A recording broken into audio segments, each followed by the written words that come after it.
یعنی اگر یہ معاملہ دونوں سیٹوں کا لگتا کہ ہے، کسی بھی صورت میں اگر پی ٹی آئی کے حق میں فیصلہ الیکشن کمیشن سے آ جاتا ہے یا پی ٹی آئی کے خلاف آ جاتا ہے، دونوں صورتوں میں یہ معاملہ الیکشن ٹریبونل کے سامنے جائے گا اور جج صاحب ہوں گے اسلام آباد ہائی کورٹ کے جسٹس طارق محمود جہانگیری صاحب.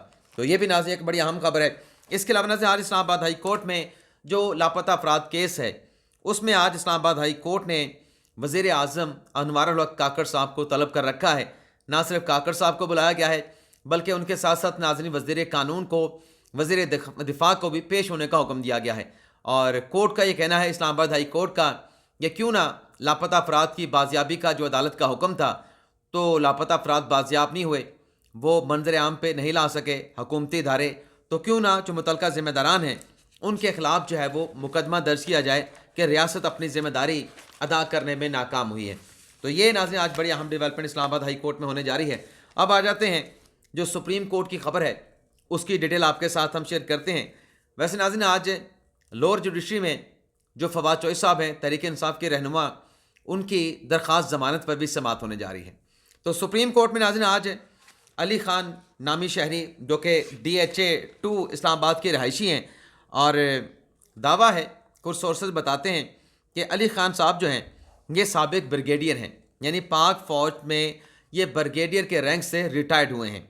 اور ویسے ناظرین ان کی پٹیشن میں جو نام انہوں نے خود لکھا ہے، علی خان لکھا ہے، بریگیڈیئر کہیں انہوں نے نہیں لکھا کہ وہ پاک فوج کے ریٹائرڈ بریگیڈیئر ہیں، صرف علی خان لکھا ہے. تو اس پٹیشن میں آج چونکہ سپریم کورٹ میں سماعت ہونے جا رہی ہے، تو اس میں کسی وکیل کی خدمات جو ہیں وہ علی خان صاحب نے حاصل نہیں کی، ذاتی حیثیت میں پیش ہوں گے.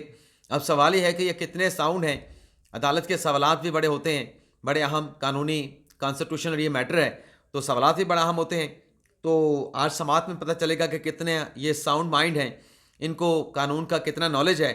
لیکن بہرحال ناظرین اس پوری پٹیشن میں جو علی خان صاحب ہیں، انہوں نے پی ٹی آئی کا ذکر کیا ہے کہ پی ٹی آئی کو جو ہے وہ لیول پلینگ فیلڈ نہیں دی گئی. پی ٹی آئی کے وہ امیدواران جنہیں الیکشن کے لیے نامزد کیا گیا تھا، وہ جب اپنے نامینیشن پیپر فائل کرنے کے لیے جاتے تھے یا اپنے پرپوزل جو ان کے تجویز کنندہ یا تائید کنندہ ہوتے تھے انہیں ساتھ لے کے جاتے تھے، تو وہاں پہ رکاوٹیں کھڑی کی جاتی تھیں. تو یہ جواز بنا کے انہوں نے الیکشن کالعدم قرار دینے کی استدعا کی ہے اور کہا گیا ہے کہ نئی حکومت کی تشکیل روک دی جائے اور 30 روز کے اندر نیا الیکشن کروایا جائے، اور ساتھ میں کہا گیا کہ الیکشن جو دھاندلی ہوئی ہے اس کی انویسٹیگیشن بھی کرائی جائے. تو 5 پوائنٹس ان کی اس پٹیشن میں ہے. 2.5 صفحے کی ناظرین یہ علی خان صاحب کی پٹیشن ہے. ایک تو اس میں یہ پوائنٹ لیا گیا ہے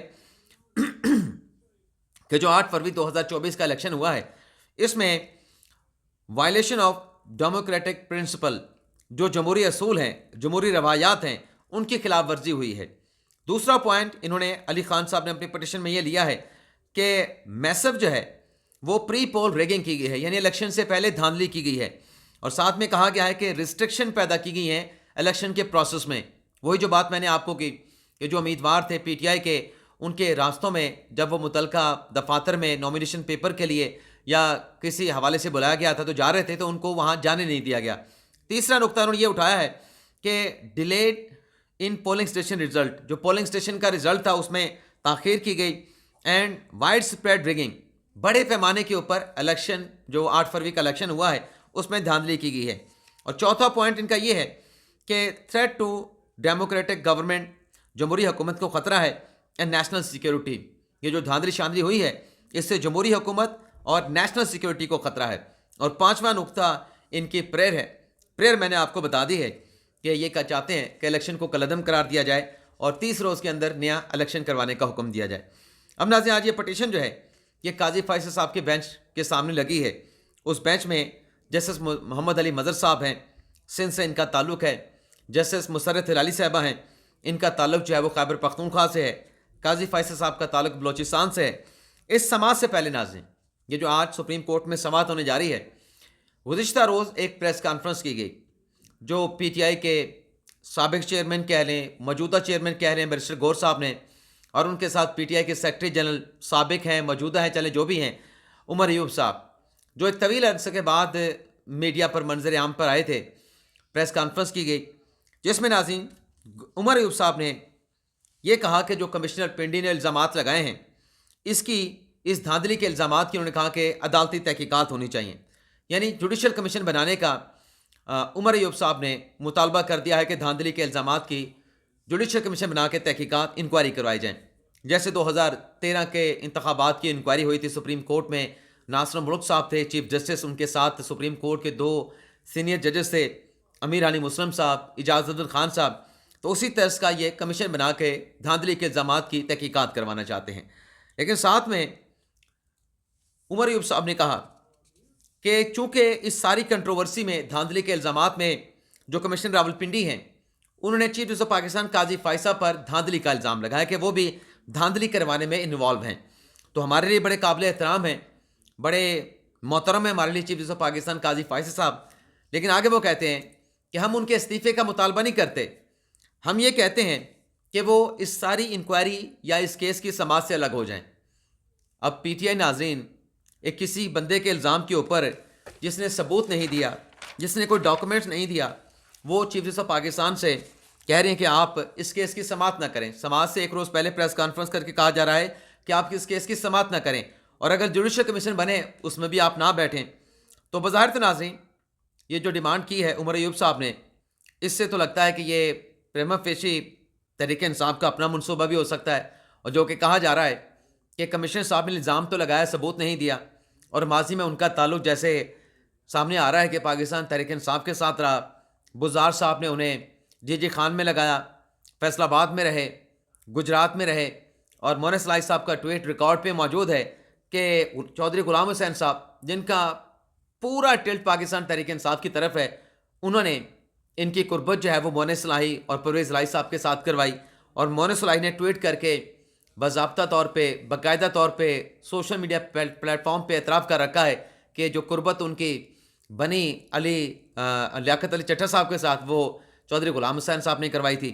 اب اس سے تو ناظرین لگتا ہے کہ سارا جو کیا گیا اداروں کو بدنام کرنے کے لیے، اور قاضی فائصہ صاحب یہ کیس نہ سنیں، اور چیف الیکشن کمیشن سکندر سلطان راجہ ریزائن کر جائیں، اور قاضی فائصہ صاحب سے بھی استعفے کا مطالبہ کیا جائے. تو انڈائریکٹلی تو تحریک انصاف نے قاضی فائصہ صاحب کے استعفے کا مطالبہ کر دیا ہے ایک طریقے سے، اور ساتھ میں کہا کہ آپ چلیں استعفیٰ، ہم آپ سے نہیں مانگتے، آپ ہمارے کیسز نہ سنیں. تو ناظرین کچھ سمجھ آتی ہے کہ اس کا مقصد کیا ہے؟ کتنا بظاہر تو یہ لگ رہا ہے کہ پورا سوچا سمجھا ایک منظم ایک منصوبہ نظر آتا ہے کہ اس طریقے سے ہم یہ سب کچھ کر کے اپنے مقاصد حاصل کرنے کی کوشش کریں گے. لیکن بہرحال دیکھتے ہیں آج سپریم کورٹ کی سماعت میں کیا ہوتا ہے، کیونکہ الیکشن تو کل عدم نہیں ہو سکتے. 60-70 ارب اگر حکومت کا، بلکہ حکومت کا نہیں عوام کا لگا ہے، تو ایک عدالتی فیصلے سے اتنے بڑے جو اخراجات الیکشن پہ ہوئے ہیں وہ سارے ختم کر کے نئے الیکشن اور نئے 60-70 ارب خرچ کرنے کا سپریم کورٹ کا بھی حکم نہیں دے گی. یہی کہا جائے گا، جو کہ نظر آ رہا ہے کہ اگر کہیں پہ دھاندلی ہوئی ہے تو الیکشن کمیشن میں یا پھر جو متعلقہ فورم ہے وہاں سے رجوع کیا جائے. اور جہاں تک کمشنر صاحب کی الزامات کی بات ہے تو اس پہ الیکشن کمیشن اعلیٰ سطح کی کمیٹی بنا کے آلریڈی تحقیقات کا آغاز کر چکا ہے. اس کے علاوہ ناظرین آج جو اعلیٰ سطح کی کمیٹی بنی ہے وہ باضابطہ طور پہ اپنی انکوائری کا آغاز کرنے جا رہی ہے. تمام جو متعلقہ ڈی او آر اوز ہیں یا جو آر اوز ہیں انہیں بلایا جائے گا، اور ان کے بیانات قلم بند کر کے 3 دن کے اندر جو رپورٹ ہے وہ الیکشن کمیشن کو پیش کی جائے گی. فردر اس رپورٹ کی روشنی میں کارروائی کرنے کا فیصلہ کیا جائے گا. اس کے علاوہ ناظرین نون لیگ اور پیپلز پارٹی کے مابین جو حکومت سازی کے حوالے سے معاملات چل رہے تھے، آج ان تمام مذاکرات کا کہ کیسے بنے گی حکومت، پیپلز پارٹی کہاں پہ ہوگی، نون لیگ کہاں پہ ہوگی، کس کو کیا ملے گا، کس کو کیا نہیں ملے گا، تو آج حتمی طور پہ ان مذاکرات کا بھی فیصلہ ہونے جا رہا ہے پاکستان تحریک انصاف اور مسلم لیگ نواز کے مابین. اجازت چاہتے ہیں ناظرین، اللہ حافظ.